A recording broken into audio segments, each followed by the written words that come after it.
Acción Mutante, de Alex de la Iglesia, supuso un soplo de aire fresco en nuestro anquilosado panorama cinematográfico, acostumbrado a dramas sociales, comedias madrileñas o historias de la Guerra Civil. A principios de los 90, gente joven, proveniente del mundo del cortometraje, dejó claro que en nuestro país se podía hacer otro tipo de cine, contar otro tipo de historias. Y Alex de la Iglesia, gracias a las aventuras de Ramón Yarritu y su grupo de mutantes diletantes, logró acaparar la atención de un nuevo público y abrir las puertas a otros jóvenes talentos como el suyo. Y gracias a de la Iglesia, los Amenábar, los Bajo Ulloa, los Calpar Solo tuvieron su oportunidad, sin dejar de mencionar a la siguiente hornada de cineastas que hicieron del terror y del fantástico su bandera, es decir, los Nacho Cerdá, los Jaume Balagueró o Paco Plaza. Estrenarse en un largometraje envalentona a sus responsables, es decir, a Alex de la Iglesia y a su habitual colaborador Jorge Guerrica Chavarría. Y además, los 3 Goyas cosechados por Acción Mutante, mejor peluquería, mejores efectos especiales y mejor dirección de producción,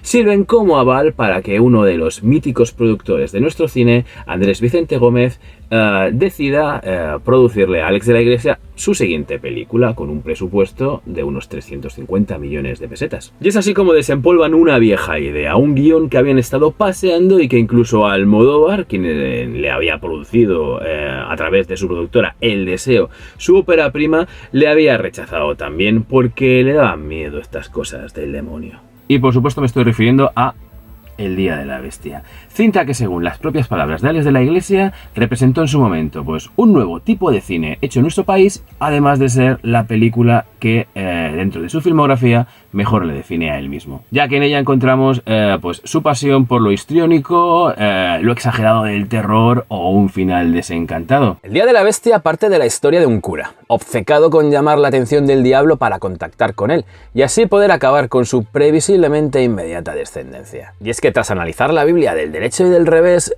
nuestro protagonista llegará a la terrible conclusión de que el anticristo nacerá en algún momento de la noche del 25 de diciembre en la ciudad de Madrid. En plena Nochebuena, nuestro cura viajará hasta una capital española de aires babilónicos para abortar el nacimiento del hijo del maligno que traerá consigo el apocalipsis, con el objetivo expreso de hacer el mal a toda costa. En esas conocerá a José Mari, un violento pero bonachón heavy y de Carabanchel, y más tarde, tras su secuestro y conversión a la causa, a un histriónico presentador de un reality show. Un reality show sobre ocultismo y conocido como el Profesor Caban. Juntos se embarcarán en la búsqueda del lugar donde nacerá el hijo del demonio en un Madrid tomado por una miseria moral y social que parece anunciar el fin de nuestros días. Así que, bienvenidos seáis, weirdos y weirdas, quedaos por aquí mientras os hablo de la que posiblemente sea vuestra película favorita de Alex de la Iglesia. Si es así, ponedmelo en la caja de comentarios. Incluso si no lo es, ponedme y decidme cuál es vuestra película que más os enrolla del director bilbaíno. Y antes de ponernos en faena, quisiera agradecer a los miembros del canal por su apoyo incondicional y económico. Al resto, recordaros que si queréis ayudar, si queréis contribuir a que Videoclub Queer crezca y mejore poco a poco, pues ya sabéis, podéis uniros al canal a través del botón que encontraréis ahí abajo. Aquellos que no queráis rascaros el bolsillo, pues ya sabéis, tenéis los me gusta, los comentarios, podéis compartir los vídeos, también os lo agradeceré 1000. Eso sí, suscribiros y activad la campanita para que esta plataforma, YouTube, que ya sabéis que es más difícil que el Ghosts and Goblins, os avise de nuevos vídeos, nuevas emisiones en directos o nuevos shorts. Ahora sí, sacad vuestros apuntes de Tritenio, vendamos nuestra alma al diablo y comencemos con el vídeo. ¿Ha leído usted Tritemio? En los años entre Acción Mutante y El Día de la Bestia, Alex de la Iglesia alternó su trabajo en el programa de televisión Inocente Inocente, con el rodaje de Marbella Antivicio, un videojuego que pivotaba entre el homenaje y la parodia de corrupción en Miami y que seguía esa moda de los 90 de convertir la experiencia jugable en una especie de película interactiva. Protagonizado por Alex Angulo y con Santiago Segura por ahí también metido, fue un proyecto de unos 30 millones de pesetas de la época que nos plantaba ante tiroteos en Puerto Banús, restaurantes de lujo e incluso un yate. Un proyecto que lamentablemente no gozó de la recepción esperada. De forma paralela y con objetivo de volver a ponerse tras las cámaras en un largometraje, recupera una historia escrita a pachas con Guerrica Echevarría, para una partida de rol. Juegos a los que ambos eran muy aficionados y siendo miembros de uno de los clubes de rol más longevos y legendarios de nuestro país, es decir, los Pelotas. Este primer germen de lo que resultó ser El Día de la Bestia recibe el título del Beso Negro y en origen era una partida de rol desarrollada basada en la película La Noche del Demonio de Jacques Tourneur. Una historia en la cual un anciano estudioso pues, descubre el advenimiento de Tulu y el inminente fin del mundo en la ciudad de Toledo de 1920. Una localización que se cambió posteriormente por la Universidad de Deusto, donde Alex de la Iglesia estudió filosofía. Y para la construcción del personaje del protagonista, pues tomaron a figuras como la de un maestro de religión en el cole, donde ambos se conocieron cuando tenían 4 años, así como la de un viejo profesor experto en la figura de Plotino que tuvo el director en sus años de universitario. Imaginándolo en las primeras versiones del guión como a un tipo armado hasta los dientes a imagen y semejanza de un Dr. Henry Armitage del horror de Dunwich de H.P. Lovecraft. Una idea que fue derivando poco a poco a la de un pobre diablo, un señor bajito y poca cosa que acabara metido en un follón de 1000 demonios. Valga la redundancia. Una historia de terror con un sustrato de comedia con el que sus responsables querían enfatizar más si cabe el terror del relato. Un relato que cobraría más fuerza si se dibuja sobre un fondo humorístico y que pillase desprevenido al público. Todo ello con la clara intención de combinar sus referentes del fantástico y cine de terror. Donde ambos afirman que la citada Noche del Demonio de Tourneur fue una de sus mayores influencias, con otros más anclados a nuestra cultura, a nuestro costumbrismo y a nuestro cine.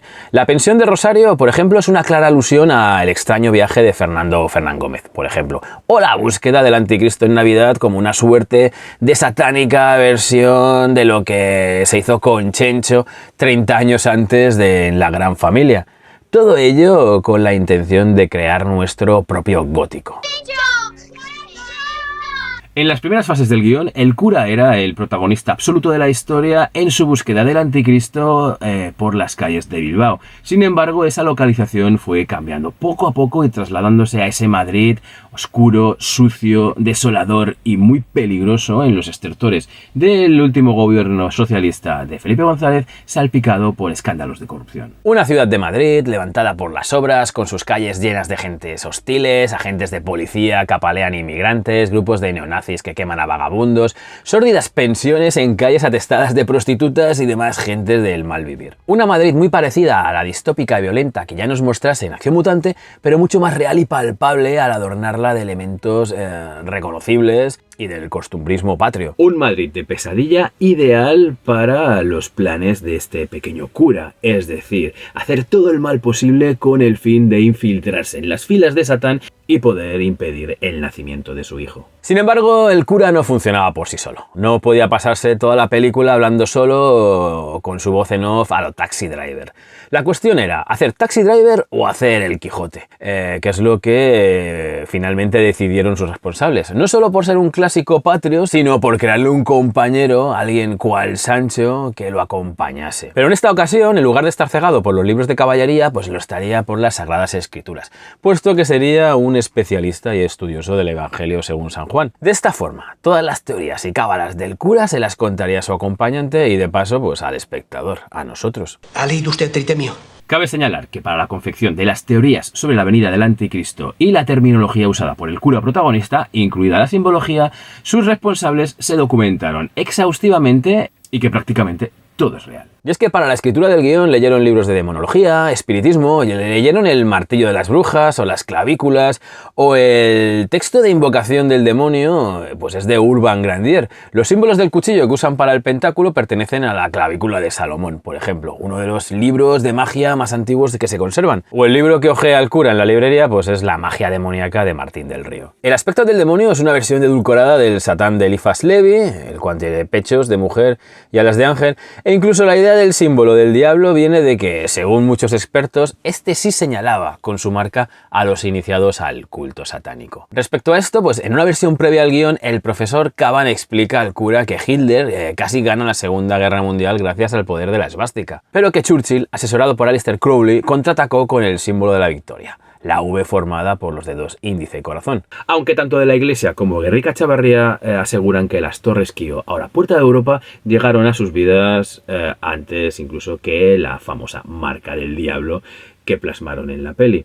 De hecho, siguieron con auténtica devoción los progresos de la construcción de estas emblemáticas torres en sus tiempos de Acción Mutante, cuando iban y venían de Madrid hacia Bilbao y flipaban con lo que estaban viendo. De hecho, llegando a la conclusión de que ese escenario, esa localización, con eso había que hacer algo. El guión del Día de la Bestia sufrió de correcciones y de reescrituras, muchas de ellas durante el rodaje y escritas pues prácticamente a pie de cámara. Las primeras versiones del libreto eran más serias, luego se fueron limando asperezas para ir incorporando poco a poco esos elementos cómicos que rebajan la tensión, y la incorporación de los actores pues provocaron que algunos diálogos, tono o personalidad de los personajes fueran distintas. Uno de los momentos más controvertidos y reinterpretados de la película fue el del desenlace, puesto que hubo muchas dudas al respecto. En un principio, de la Iglesia había imaginado que en una de las torres hubiese millares de bebés llorando y una concentración de más de 5.000 curas adeptos al anticristo, que cruzarían de una torre a la otra a través de una finísima pasarela para encontrarse con el maligno al otro lado. Hasta allí llegaría nuestro cura protagonista y, postrado ante el demonio, este se giraría para que el cura besase su trasero. Osculum infame es el nombre que recibe esta ceremonia ritual atribuida a las brujas, con el que supuestamente expresaban su sumisión al diablo. Algo que no se pudo meter en la peli, como tampoco los flashbacks del cura de su participación en un aquelarre junto a su familia durante su niñez, ya que en versiones previas del guión, este era descendiente de una bruja zugarramurdiana. De ahí se pasó a varios epílogos donde los compañeros del cura fallecían, pero este retomaba su vida finalmente, siempre bajo la sospecha, bajo la paranoia de ser observado, de ser perseguido por el diablo y sus acólitos. O también ese final, que sí que se rodó, pero que no se incorporó al montaje final, donde nuestro protagonista le volaba la cabeza a ese bebé recién nacido hijo de Satanás. Necesito que me ayude a contactar con el demonio. Uno de los grandes aciertos del Día de la Bestia es, sin duda, su reparto. Para ponerle cara al cura protagonista, un señor mayor y poquita cosa, algo muy alejado de la imagen típica y tópica del héroe, desde el principio tenía en mente a Alex Angulo, actor que de la Iglesia conocía desde sus tiempos en el Teatro Carraca, la compañía de Ramón Barea, y que ya había participado como protagonista en el corto Mirindas Asesinas, así como también en Acción Mutante, un tipo del que decían que desprendía una gran ternura con su mirada y que era perfecto para el papel del cura Ángel Berriartúa. Angulo estaba ahí desde el principio y, según el director, era inamovible. Como ya he comentado antes, el personaje del cura no funcionaba por sí solo. Necesitaba de un compañero, de un acompañante al quien contarle sus teorías y de qué iba toda esta vaina. Junto a este acompañante, junto a José Mari, emergió todo ese entorno de la pensión escrita a imagen y semejanza de la pensión Sil. La pensión donde Alex de la Iglesia y Jorge Guerrica Echeverría solían hospedarse en sus viajes a Madrid en tiempos de Acción Mutante. Este colega del cura era en sus primeras versiones un toxicómano, y Alex de la Iglesia había pensado para ello en el actor Javier Bardem. Este rechazó la oferta puesto que acababa de hacer algo similar para la película Días Contados y prefería un cambio de aires. Gabino Diego también rechazó el rol porque no le gustaba el guión y, según Andrés Vicente Gómez, Alex de la Iglesia le exigía que se afeitase la cabeza, con lo que no quiso saber nada de su peli. Finalmente, el productor le sugirió a Santiago Segura. Ambos ya se conocían y eran amiguetes desde que coincidieron por primera vez en el certamen Cinema Job de Valencia, en su época con los cortos, y Segura ya había participado en un pequeño papel en Acción Mutante como uno de los nietos del abuelo salido del desierto del planeta Asturias. De hecho, el futuro Torrente tenía palabrada una escena en la película donde él hacía de vagabundo y era quemado vivo por ese grupo de neonazis llamado Limpia Madrid. Pero para hacer del partner del cura, de la Iglesia no lo veía. Y codo con codo construyeron a José Mari, ese heavy bonachón aficionado al death metal, satánico y de Carabanchel. Lo curioso es que Santiago Segura, y así lo ha manifestado en muchas entrevistas, no es fan de ese tipo de música. A él le va mucho más el Rat Pack, Frank Sinatra y Dean Martin, sobre todo. Un capricho que Alex de la Iglesia quiso darse fue el de incorporar a la actriz Terele Pávez, señora por la cual sentía devoción y representante de ese cine nuestro que el director vasco quería incorporar a su peli. A ella se encontró con la negativa del productor, Andrés Vicente Gómez, aludiendo que esta era una mujer pues de mucho carácter y difícil de tratar. Y por lo visto, tras mucho rifirrafe, pues de la Iglesia comenta que se salió con la suya cuando difundió el rumor de que el productor quería darle el papel a Vivi Anderson, cosa que no sé si será cierta, pero al final accedió a que Terele Pávez encarnase a Rosario, la violenta, racista y homófoba dueña de la pensión donde el padre Berri Artua pernocta al llegar a la capital. Por supuesto, la actriz recibió encantadísima el papel, lo cual le daba una nueva oportunidad para trabajar en el medio, eso sí, sin hacerse una idea de lo que le esperaba con el papel de semejante señora. ¡Afuera, en la calle! ¡Está comenzando el reino del anticristo! En un momento determinado, El Día de la Bestia se convierte en una coproducción y entra Capital Italiano. Y hasta ese momento, los responsables del guión tenían en mente, para interpretar al divulgador de lo desconocido, Ennio Lombardi, el profesor Caban, una especie de mix entre Rapel y Jiménez del Oso, con un programa de éxito dedicado a lo paranormal, vamos, un proto cuarto milenio, pero con estética de programa de las Mamachicho. Pues para el profesor Caban tenían en mente actores como Jorge Pergoria o Carra Elejalde. El que sí que tuvo prácticamente en sus manos el papel de Caban fue el actor Pepe Sancho, ese eterno El Estudiante de la serie Curro Jiménez. Sin embargo, pues la entrada de la productora transalpina exigió la incorporación de actores de caras del país de la bota. Esto provocó, por un lado, pues el enfado del actor Pepe Sancho, con el cual Alex de la Iglesia ya no ha podido trabajar, pero por el contrario, pues venía de perlas a la película, puesto que la televisión que tenían, que querían mostrar en pantalla era de clara inspiración berlusconiana. De hecho, por ahí incluso hay un retrato de este personaje. Finalmente, el papel de Caban recayó en el actor Armando de Razza, que ya había trabajado en nuestro país apareciendo en Ay Carmela y que, entre alguna risa, el director dice que se fijó en él porque también se presentaba regularmente al Festival de San Remo. Por lo visto, este hombre también le da el cante. La novia de Caban también surgió de ese proceso de casting en Italia y el papel recayó en la actriz Maria Grazia Cucinotta, una actriz que habíamos podido ver en películas como El Cartero y que, según el director bilbaíno, era una gran profesional. Muchas de sus escenas la implicaban o corriendo despavorida o tumbada en el suelo. En este último caso, de la Iglesia comenta que le decía que esa jornada se le iba a pasar tirada en el suelo y que lo sentía mucho, a lo que la actriz pues se colocaba en su marca, sacaba un libro y leía mientras tanto esperaba a que le tocase salir en escena. Cuando le tocaba, pues escondía su novela y hacía su trabajo. Los encantos de esta mujer no pasaban desapercibidos y, en propias palabras del director, pues tuvo que llamarle más de una vez la atención a más de uno, porque todo el equipo masculino, figuración y demás señores que pululaban por ahí, pues no paraban de mirarle las tetas. Y en otros papeles más secundarios encontramos a la muy actual y televisiva actriz Natalie Seseña, popularmente conocida ahora mismo por ser la promiscua esposa de Antonio Recio en La que se avecina, o también amigos y colaboradores habituales, los sospechosos habituales que encontramos en el cine de Alex de la Iglesia, es decir, actores como Manuel Tallafé, como Saturnino García o Enrique Villén, al cual conoció durante su estancia en el programa Inocente Inocente. Y mención especial y aparte merece la participación de Manuel Santamaría, más popularmente conocido como Pololo, como Ray Pololo. Este hombre es el que hacía de abuelo terminal, que es así como está acreditado. Y es que Pololo fue considerado como uno de los mejores especialistas de la historia del cine, aunque antes de eso fue torero, boxeador, forzudo y casi siempre vencedor de desafíos totalmente delirantes. Su filmografía es cuanto menos impresionante. Espartaco, 55 días en Pekín, Ursus, El Coloso de Rodas. Y es que este hombre viajó por medio mundo, reclamado por los grandes productores, que le enviaban un avión a España cada vez que lo necesitaban para trasladarlo de aquí para allá. Una de sus tantas heroicidades,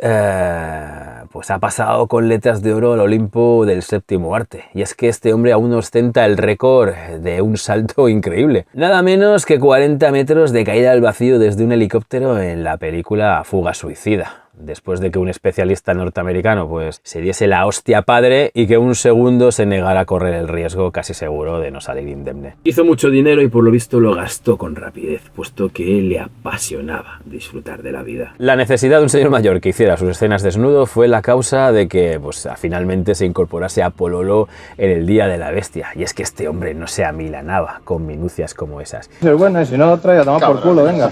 Como era y sigue siendo habitual en la filmografía de Alex de la Iglesia, este se rodeó de antiguos colaboradores y amigos para llevar a buen puerto su visión del Día de la Bestia. Más allá de Guerrica Echevarría como casi inseparable guionista, el director volvió a reclutar como directores artísticos a José Luis Arribalaga, Arri y Arturo García Biafra, así como también como director de fotografía a Flavio Martínez Laviano. Los efectos especiales corrieron a cargo del equipo de Reyes Abades. Todos los implicados en el rodaje del Día de la Bestia coinciden en una cosa: fue un rodaje muy duro. Inicialmente planificado en unas 8 semanas, se alargó hasta 10.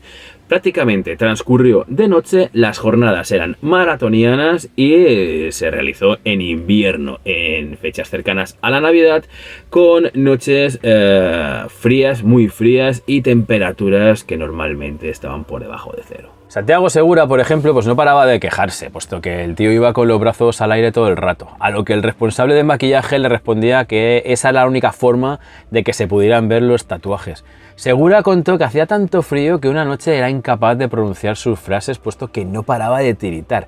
Alex de la Iglesia también comenta que muchas noches pues cogía a su amiguete y se lo llevaba a caminar para entrar en calor o a trotar un poquito para ver si con eso se mitigaba el frío. Y aunque muchas escenas están rodadas en localizaciones reales y en exteriores, para otras muchas se tuvo que construir ex profeso pues sets de rodaje enormes debido a la complejidad y la magnitud de lo que Alex de la Iglesia tenía en su cabecita.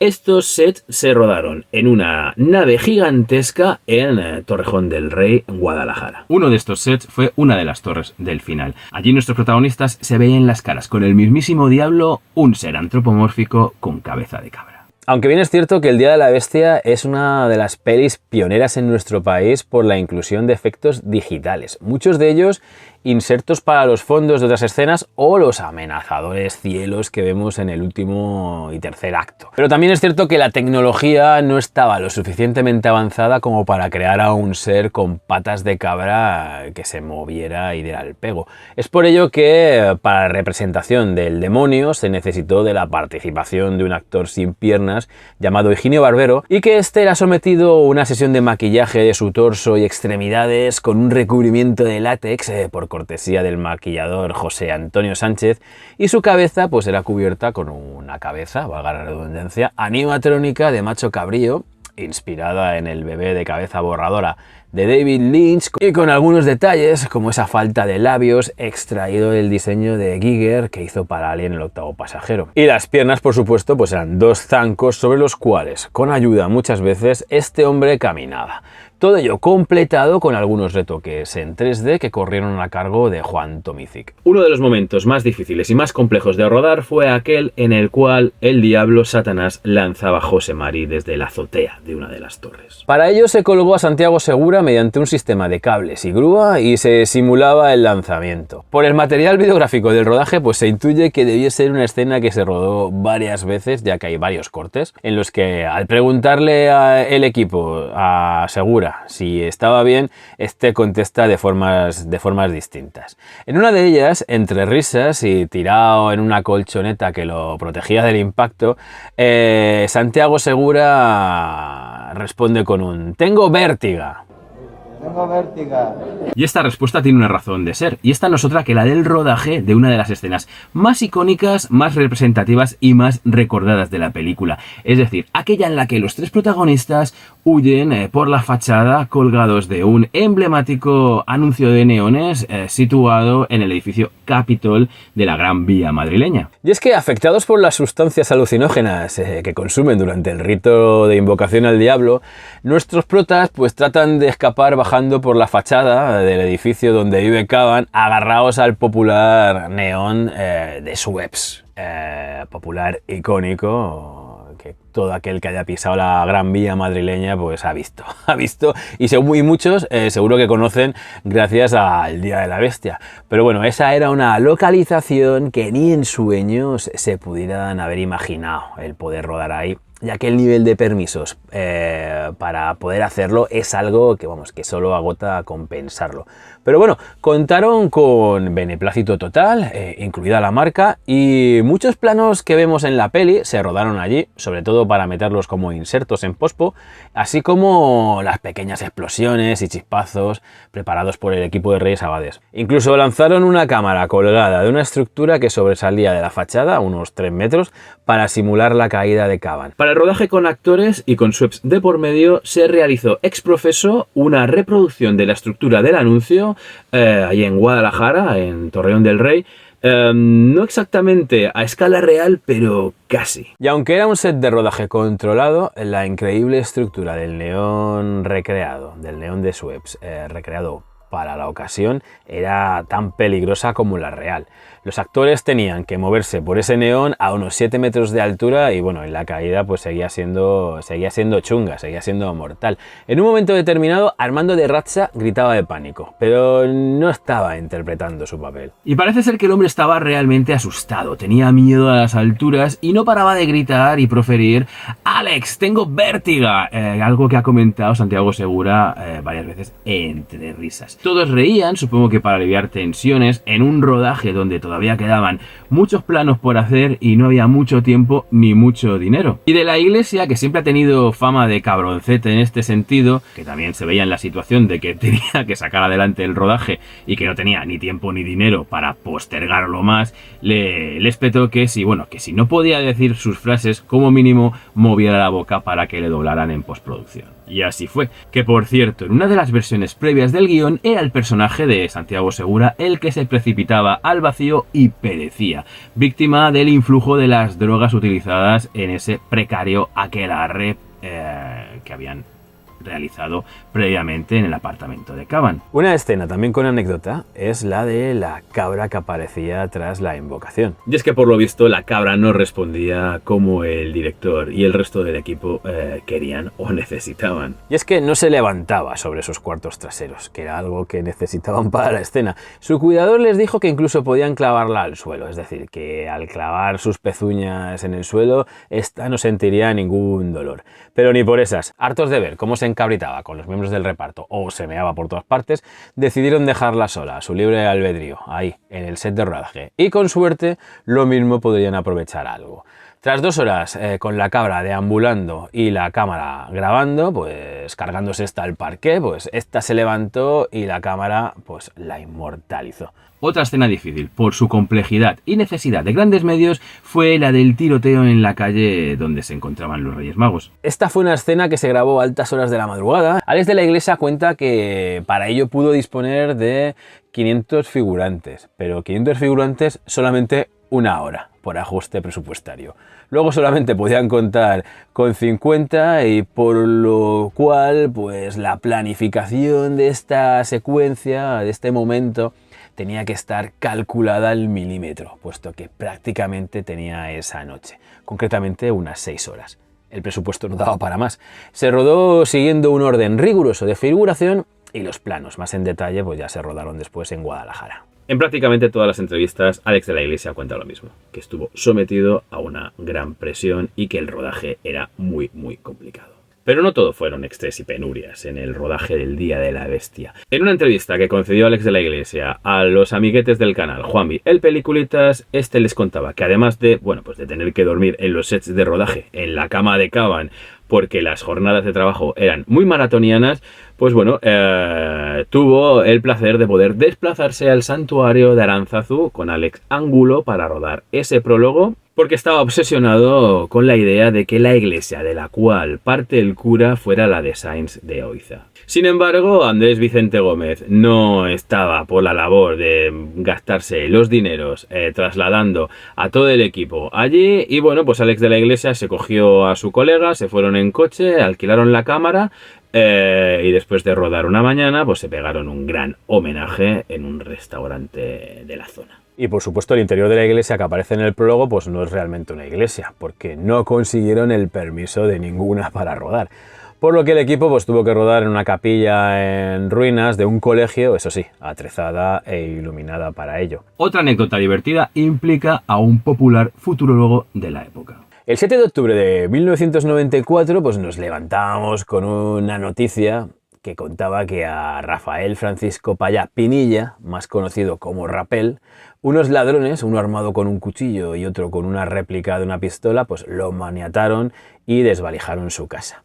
Una noticia que cogió por sorpresa al director y al resto del equipo y que no sabemos si fue fuente de inspiración para la escena en la que el cura y José Mari pues le hacen lo mismo a Caban. De la iglesia no lo confirma, pero lo que sí que cuenta es que cuando el equipo de localizaciones estaba buscando un apartamento para que fuera el apartamento de Caban y así poder rodar la secuencia en la cual el futurólogo y exorcista en sus ratos libres pues era parte involuntaria en esa invocación al diablo, encontraron uno perfecto que se ajustaba a sus necesidades. Sin embargo, cuando quisieron firmar el contrato para poder alquilarlo, pues ya no pudieron porque el dueño les avisó de que alguien se les había adelantado y había comprado la casa.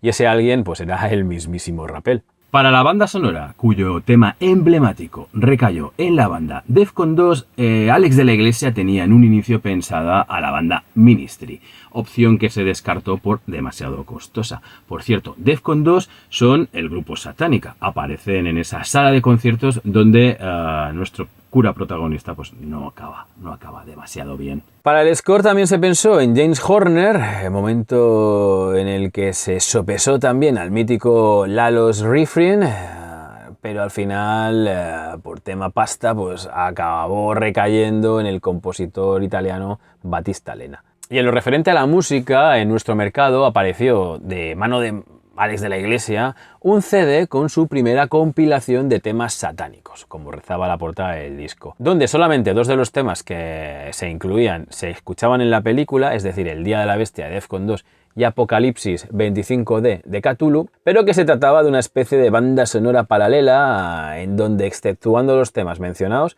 todas son obras compuestas con anterioridad a la idea de la peli y sin que ninguna de las composiciones de Battista estuviera incluida en el disco. Parecía más bien un disco conceptual que otra cosa.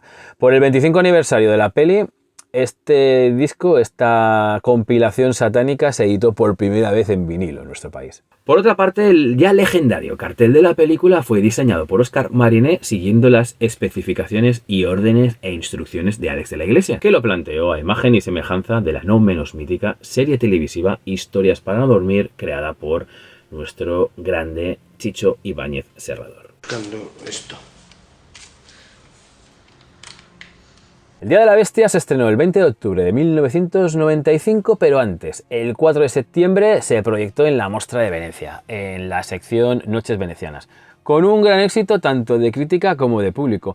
Su estreno en el Festival de Sitges de aquel año también fue sonado, ganándose el favor pues, de público y de una parte, seguramente la más joven, pues de la crítica cinematográfica española del momento. En nuestro país aguantó varios meses en cartel, convirtiéndose en una de las cintas más taquilleras de ese año y arrastrando a las salas de cine, a las salas de exhibición, a más de 1,4 millones de espectadores. El propio Andrés Vicente Gómez confiesa que, como estrategia comercial, decidieron estrenar la cinta en un pequeño cine de Madrid, para que la gente que fuera por esa zona viera las largas colas que se hacían para ir a ver El Día de la Bestia. La Academia del Cine de nuestro país la gratificó con hasta 14 nominaciones a sus premios Goya, de los cuales El Día de la Bestia ganó el de Mejor Dirección, el de Mejor Acto Revelación por Santiago Segura, el de Mejores Efectos Especiales y el de Mejor Dirección Artística. Y aunque sea algo meramente anecdótico, pues no puedo dejar de mencionar que la película tuvo su adaptación al cómic,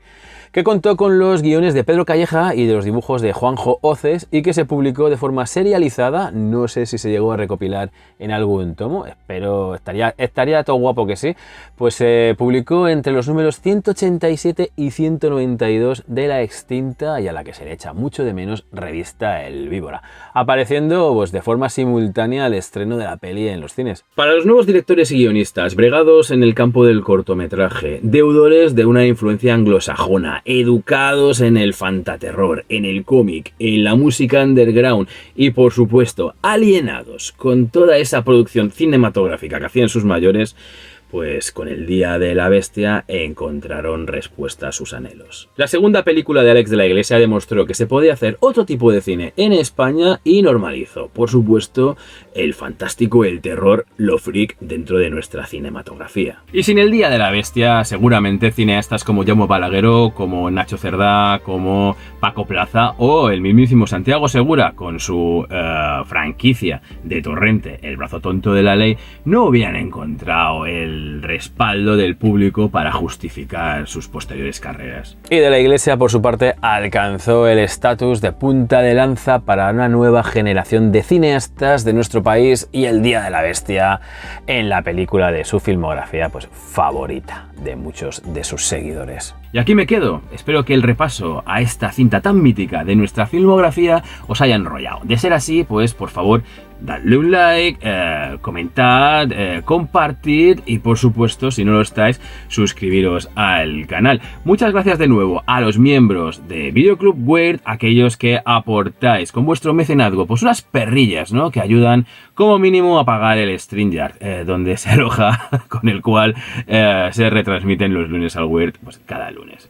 Muchas gracias a los miembros del canal. Al resto os invito a que os unáis al canal o que hagáis vuestras, yo qué sé, colaboraciones, aportaciones monetarias si de verdad queréis ayudarme a que esto siga creciendo, siga adelante, puesto que ese plus mola bastante y bueno, es muestra de vuestra implicación. Por lo demás, espero que podamos vernos más pronto que tarde aquí en mi cueva. Así que hasta que llegue ese momento, pues nada, nos vemos, weirdos. Un beso y se os quiere.